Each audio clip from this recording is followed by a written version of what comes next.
Everyone, this is AL Thick Madame one more time. Hopefully this will be my last time for tonight. I'm coming at you with a video. It's going to be a combination of a few things, all because the kind of review that I'm doing on this one particular show, I can't complete it because I didn't finish it. It is a Netflix show by the name of All About the Washingtons. And it is starring Reverend Run and his wife Justine. So yeah, I don't think I'm gonna have a glare, so I'm gonna take these back off. Anyway, so I'm gonna read the little thing to you because that's exactly what it is. Like, it only takes a sentence to tell you what the show is about. So this show, All About the Washingtons, is about a hip-hop icon that he's going by the name of MC Joe Speed, who goes into retirement from show business and finds a new rhythm balancing business, romance, and everyday family chaos. So I actually was pleasantly surprised when I started watching this show. Got kind of bored because I was waiting, let me say that now, because I just finished the other show. I was waiting on someone who I've been watching Orange is the New Black with. And before I ever started watching it with them, like 4 seasons in, I would binge watch it and be done in a day or two. And we started it like 2 days after it came out and just finished the last episode today. And I'm tired. It's too much. But anyway, back to this particular show, All About the Washingtons. I like it. I really do like it. And one of the kids that's playing their youngest son, his name in the show is Reverend Run's middle name that he has. I don't know if that's his actual middle name in real life, but the child is his first name is named after what his middle name is, which is what we find out in one of the episodes. So anyway, that particular child, I knew I'd seen him in several things. That little boy, he has been in Underground. I saw him recently in Cloak and Dagger, which is a Marvel TV show. It's a great show. If you like any of the Marvel stuff that comes out, whether it's a movie or any of the TV shows, like Marvel's Agents of S.H.I.E.L.D. and even the stuff that comes on Netflix. Because this particular show, Cloak and Dagger, it comes on Freeform TV, and it's already done for the season. It finished like the end of last month or something like that. It's amazing. But anyway, this little boy, his name in real life is Maceo. So that's the only reason why I can remember his name. I know y'all remember. I already know y'all remember that song back in the day. Where he was like, ho sit down, ho sit down, ho sit down. All them other people jumping all around. Or whatever he was saying. Anyway, I like kind of trap music, some of the trap music and stuff, even though it does not represent any of the things that I believe in my life. Because I don't do drugs, never touch drugs. I don't do any of that stuff. But I listen to some of that stuff, and that's kind of one of those songs where I have like little memories. But anyway, that little boy has been in so many things, and I'm gonna check out something else that he was in sometime this year too. But he does a great job in this show, and every time I see him, he reminds me of that boy. Remember Medea's Big Happy Family or something, the movie? The boy who Medea always gets into it with, the little bitty boy. Forgot what that boy's name. That look like he might be like this little boy's on this show, his older brother or something, because they look exactly alike to me, unless I'm just thinking of the roles that this boy has played in before. But anyway, I'm enjoying the show. And also something that I noticed is like the name of each episode. Like the first episode, it all coincides with like rap songs or like a phrase that a rapper says. Like the first episode is called Sip Stop Hooray. And you know, hip hop hooray. And the second one, it says, you can't crash this. So it's, you know, can't touch this. One of the other ones that I think is cute is, let me see, Prankster's Paradise, which I haven't seen, and Snow Diggity, which you know, No Diggity. Dealing with all kinds of random songs and sayings that people in the music industry say. I think it's cute. But they do an amazing job acting, him and his wife. And it's surrounded around his retirement, like they said. And he's trying to spend time with his family. He has 3 kids, you know, and all that stuff. But it's pretty great. And it is produced, well, created by a guy named Jeremy Bronson. And I know I've seen his name before. I don't know why it's not registering. But yeah, I know I've seen his name somewhere before. But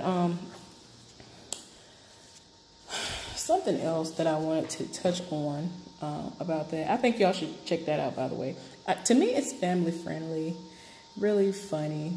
And, you know, it's not somewhere I'm like, oh, I'm watching this and I'm going to fall asleep. You know, it has funny parts. Arsenio Hall is in it. Like, he's playing himself. Like, it's a really good show, considering how, you know, super duper family friendly it is, you know, kid friendly and all that. Like, it's appropriate for anyone to watch of all ages. So on to the next thing is today marks the 5th anniversary of when I want to say his real name. I feel like I'm gonna mess it up. Wait a minute. I can't do that while I'm on here. But I think his name is Lee Younger, the guy who played the famous Jet Jackson. Yeah, this is the 5-year anniversary since his death, which I thought that this just like happened like 2, maybe 3 years ago. But unless the reports are wrong, this has been 5 years since he killed himself, committed suicide. And that news was so shocking to me. And I actually had the show that he was on a list of shows I was going to watch. And I might actually still have it on my list, which is what, Rizzoli and Isles. And I didn't even know any of this happened until the Shade Room or somebody posted that the people who are Rizzoli and who play Rizzoli and Isles, the woman from, what is it, SVU or something, Law and Order SVU, I think, her and whoever the other woman is, they posted on their social media saying something in reference to it, and I was like, what? And I couldn't even believe it. Like, he was such an accomplished actor. He did so much from such a young age. Like, he did so much. And it always saddens me when people like him commit suicide. And it's just like, I don't know if y'all follow any of the Master Chefs, any season that was on, but there was this one guy on there who was a black guy. He was on Master Chef. And whatever he did that particular night, he didn't do well enough to eventually win. Now, this guy, when I tell you, even Chef Ramsay was like heartbroken that he had to send him home. Well, like within a year, I think, of him being on there, he ended up committing suicide. And I was like, what? Like, I really was shocked. Like stuff like that always shocks me. And somebody else who I feel like a lot of people have forgotten, but I actually think about this guy a couple of times a year randomly, and I don't know why. But his name, I don't know why, my mind just went blank. Faison Love, I think is what, no, not Faison Love. His name was, I don't want to say it, it's not Faison Love. It was a really kind of weird name. But anyway, you'll know him from when he played Megan Good's husband and Deliver Us from Eva. Him. I don't know why I'm saying Faison Love. That's not his name, though. Wait a minute. Let me see if I can find it real quick. Because I don't want to say Faison Love because it's not Faison Love. Wait a minute. So I'm trying to remember it before I even get there. But he killed himself when he committed suicide. Like, he was depressed or something. And I was like, are you sick? Like, and he was like doing really well in his life. And I was just like, what in the world? He was doing great comedy wise. He was hilarious. And I knew him before that movie came out. Is it not Faison Love? It's something else. Hold on. I gotta find it. It might have started with a F. Let me see. Deliver Us. And I don't know why I can't think of it. Let me see. Hopefully they have it on this, because sometimes they try to be funny and not. Okay. I don't know why that wasn't even nowhere near his name. I don't know why I did that. His name was D'Artagnan. But yes, that man, he was so hilarious to me. And he killed himself. And I think information came out that he was like very, very depressed, and he was just going through. And I was just like, what? Like, you were an amazing. I mean, I liked him. He did Deliver Us from Evil. He did it. He was in Woo, and he was in something called Ride, which I don't think I've seen. But he was still hilarious and Deliver Us from Evil, and he committed suicide. And and then I was just talking about this the other day at work. Robin Williams. Do you know, I really thought that had to have been a joke, and I think it was the anniversary of him killing himself, like the other day. And I was just like, what? Like, stuff like that. And it's as accomplished of an actor he was. A lot of people, you do not understand what people are going through. I know myself personally. A lot of people know me to be happy and all that good stuff, but you never know what a person is going through. I have been depressed, so depressed. I've been through a whole lot of things in my life, which I've outlined before, but it's really hard. And even if you have a lot of people around you and they feel as though they're supporting you, sometimes, even though they're doing the best they can, it's like there's always that little bit of doubt that we have in the back of our mind. Like, we still are doubting ourselves as far as us being able to excel and get past whatever hurt we're dealing with, any kind of depression, any kind of situation that is beyond our control, or even things that are within our control. And it's like, it can be right within our grasp, and because of situations that have turned us away, or that has told us, oh no, you can't do this. Someone telling us like, oh, you can't do this, like really for no reason, it'll make you just doubt yourself. So,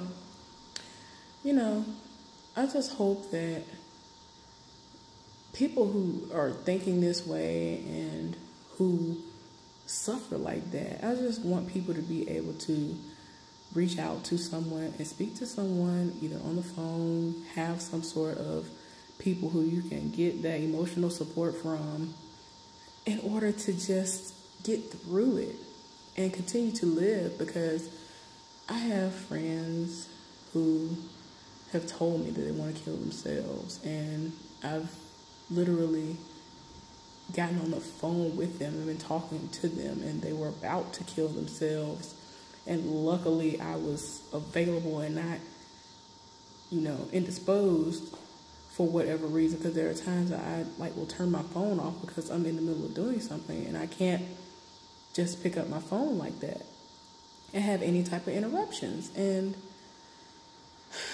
it really saddens me that I can't do more. But, all that I can say is I hope that anybody who feels that way, that they will seek help. Anyway, this ended up being a little bit longer than I wanted it to be, but I just wanted to cover those few things. Hopefully y'all are having a wonderful evening. Y'all have a good night.